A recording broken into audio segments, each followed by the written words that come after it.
Welcome to Conversations on the Coast, San Francisco's premier author interview program. Today we are going to talk about a topic that is very important to everybody in this country. It's very important to me because I have grandchildren, and many of you out there have grandchildren and children, so it's a very, very important topic. The title of the book, The Sandbox Investment, the Preschool Movement and Kids First Politics. The author is David Kirp, and the publisher is Harvard University Press. Thanks for coming by. It's a pleasure to be here. I was reading the book, and I found myself in agreement with one of the people who said some nice things about the book on the back jacket. One, Alison Gopnik, author of a book called The Scientist in the Crib. What an intriguing title. It's a great book. Political discussion of preschool, she says, is often dominated by ideology. The Sandbox Investment delivers a thoughtful and exceptionally intelligent account of the psychology, economics, and sociology of preschool, written in a very lively, readable, and enjoyable way. It should be required reading for anyone who is interested in the welfare of young children, which should mean everyone. And that's where I was when we started this thing. It should be everyone. And I think you agree that there should be free preschool for all. I do indeed. And yet, in this country right now, if you're very poor, so to speak, you can get preschool through something called Head Start.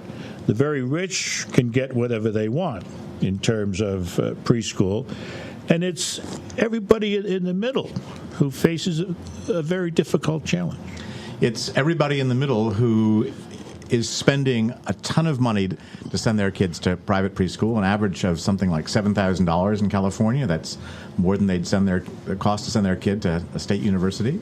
Or they're making do with the neighbor down the block, or something that the church organizes, or some kind of pieced-together arrangement. And if they're lucky, they live in one of those towns where the schools are providing preschool. But they're pretty few and far between in California still. When you think about it, this kind of situation is absolutely ridiculous, and it's horrible because, as you point out, early education has lifelong benefits. And, through no other means, this is known from the Perry Preschool program, which is a longitudinal study which has followed these people for how many years? Well, 1962, 121 kids signed up for a preschool in Ypsilanti, Michigan. Half of them got to go, and there's only space for half of them, so the other half didn't get to go. And they followed those kids ever since then. They're now, as you say, in their 40s, and the effects are astonishing over all those years. In school, much less likely to get left back, to be assigned to special education, much more likely to graduate from high school, more likely to go to college. And then it really gets interesting. Less likely to be in prison, more likely to report that they're healthy, more likely to be in stable family marriages, yeah. Less likely to be on welfare, and earning on average 25% more than kids who differ only in the fact that they didn't get to go to this preschool. It's an astonishing piece of research, maybe the most important piece of social science research of our times. And yet, as you say, preschool is a rarity for the middle class. As with so many other social entitlements, it puts us way behind every other post-industrial democracy, and in fact way behind countries like India and China that have learned how important preschool is. Even when a sexy science, so-called sexy science, like neuroscience, their testimony is similar, that what happens in a child's first years makes all the difference in the world. I paraphrase. No, I think that's right. I mean, it builds the architecture. It builds the foundation on which the rest of learning is going to happen. It's not as though it's over at age 4, but so much happens in terms of the development of the brain that if you don't have that basic structure, it's just much harder and much slower and much more costly to overcome those early disadvantages. And that's not just the brain science. It's also the preschool studies. It's also the economic analysis, all the research, even the genetics, all the research joins forces. This is kind of perfect storm of research that points in that direction. You would think that the economic analysis would sway the case. I mean, these people who go through preschool are less likely to become a burden on society in any number of ways, from incarceration to medical care. And more likely, on the positive end, to make a significant contribution to the society. Now, in fairness, what's happened is when this is not something that's sort of unknown to the economists and the business community, and you get this past summer Ben Bernanke, the chairman of the Federal Reserve, saying early childhood education is a really good investment. You get an organization called Fight Crime, Invest in Kids, which is police chiefs and DAs saying this, and therefore, when is America going to pick up the cue and carry on? One of the problems, one of the keys to this may be to get leaders involved. We're going to look at a leader who got involved when we come back. You're listening to Conversations on the Coast with Jim Foster. Now you can find this program on iTunes, SoundCloud, and all your favorite digital outlets. Follow the show on Twitter at JimFosterCoc and email jimfostercoc@gmail.com. This is Jim Foster. It is Conversations on the Coast, the Sandbox Investment, Preschool Movement, and Kids First Politics. David L. Kirp is the author, published by Harvard University Press. And on the matter of leadership, I know the perfect place to begin. I want to begin with James B. Hunt Jr., the former governor of North Carolina, who says of your book, David Kirp gets the importance of preschool and knows how to tell the story of the smart politics of the heart. Now, there's a phrase I've never heard before. The Sandbox Investment offers us the roadmap for making America a much better place to be a child. And, maybe the smart politics of the heart is the James Hunt story. It is the James Hunt story. It absolutely encapsulates who this guy was, and it's a demonstration that you can really be a political success and do wonderful things for kids, and indeed that the two can really be absolutely connected, because Hunt's entire career, from the time he was a young lieutenant governor in North Carolina in the 1970s when he pushed for kindergarten in the state, to his years as governor, when preschool and the first 5 years were just the center of what he cared about. That was his passion and that was his politics. Made him amazingly popular and amazingly successful. He was governor for 8 years, out of office for 8 years, back again for another 8 years. That's 16 years in the governor's mansion. Wow. Leaves with a 70+% approval rating and is still, 7 years down the road, regarded as a force of nature in North Carolina politics. And kids are really what Hunt is identified with. Take us back to the beginning. Take us back to that walk in the woods. Or I don't know whether it's the woods, but there's a walk. No, it's every one of the politicians that I met with, and I spent a lot of time visiting in pre-K classrooms and crouching down and talking to kids, and I spent a lot of time talking to grown-ups, and Hunt was one of the most engaging of the grown-ups. Every one of them has a personal story that gets them into this. And it was a cold winter day, and he's a farmer. He's out in the countryside, and he sees this kid kind of barely holding it together, kind of outside in this kind of chilly day, just, almost nothing, wearing nothing, kind of nothing going on for this kid. And he realizes at that moment, he thinks about his own grandchildren and the advantages they have in this child and what he's likely to wind up with. And that's the turning point moment for him in terms of saying, we've got to do something for the young citizens of the state of North Carolina. We've got to start at birth and take the story up through age 5. Otherwise, you're going to have yet another generation of poor folks, because this kid is living in a tar paper shack house, and you probably have generations of folks who haven't had any advantages. Got to do something for these kids, and that's where he takes off from. And that program that he created, or was part of creating, is called Smart Start. Exactly. And then he's out of office, and he's succeeded by a fellow the name of Michael Easley, and he picks up the cudgel and comes up with something called More at 4. Right. And one of the interesting parts of the story has to do with the tension between good politics and good care for kids. Yeah. If you're a politician, you're in the credit-claiming business. You got to say, I did X. And so Hunt could say what he believed in, which was that I did something for young kids. And here comes a new governor, Governor Easley, and he can't say, I did more of what Jim Hunt did.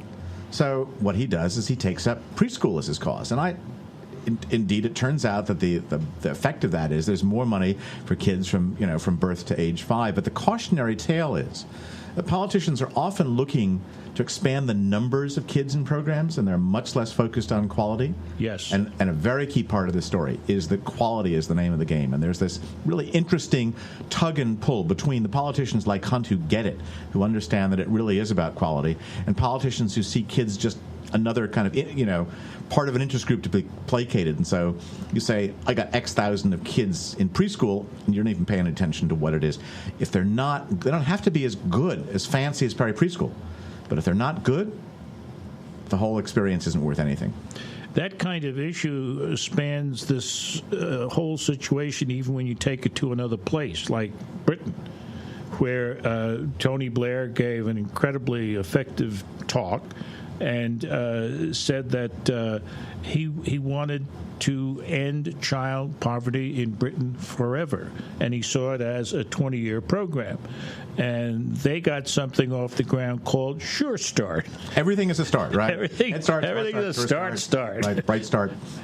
And as you detail what's been happening in that program, they too have the issue of, what kind of quality is involved, or is there quality at all, or are we just babysitting? And that's where it all seems to start. It starts as babysitting might be okay and moves away from that. I think so, and I think that's one of the things that's made preschool such an exciting movement, is that it really does coincide with all the brain research that we were talking about and these studies of great programs and the economic analysis. So people realize that it's got to be more than babysitting.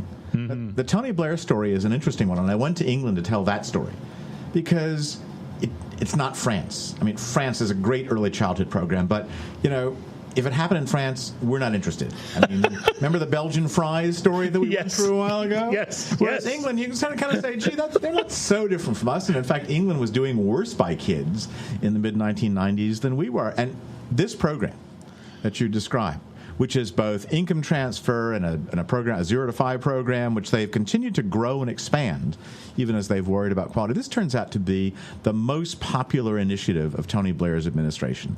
It just appealed to everyone, and people across the country started demanding what started out as a program for poor communities and is now, will be in 2011, uniform across Britain. So Britain goes from worst to first in Europe, and my hope was in telling that story is to say, this isn't just pie in the sky.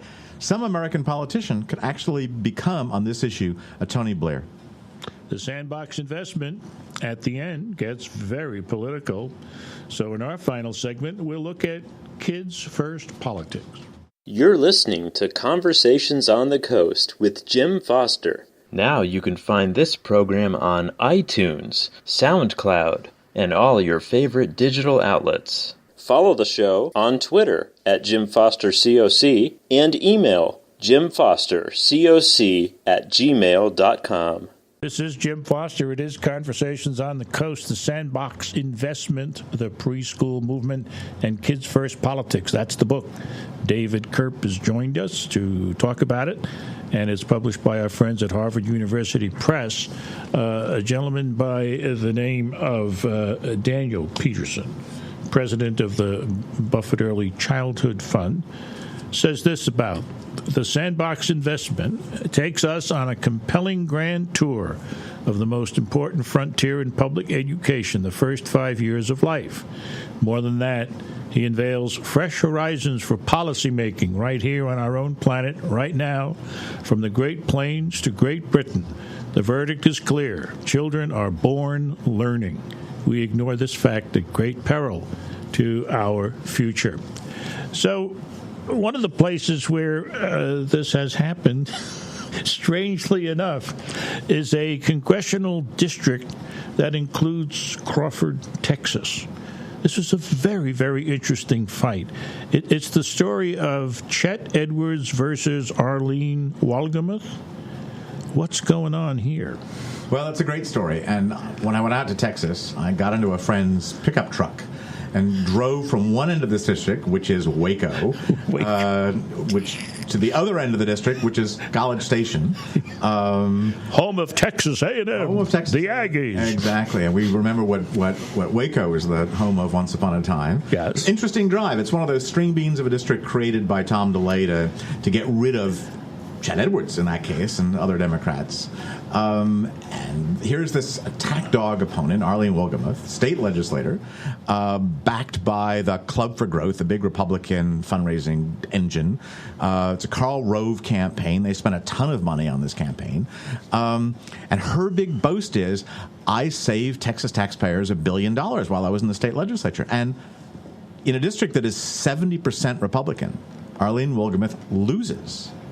Just an amazing outcome. How does it happen? It happens because one TV ad, because in that $1 billion that she saved, she got 150,000 children off the CHIP rolls, the Child Health Insurance Plan rolls in Texas. And one TV ad showing a mom and a kid. Beautiful ad. Very simple. I don't know what I'm going to do. I'm a widow. I love my daughter. If she gets sick, I don't know how I'm going to take care of her. That ad turns the tide. And of course, what makes this an interesting story, you mentioned Crawford, Texas.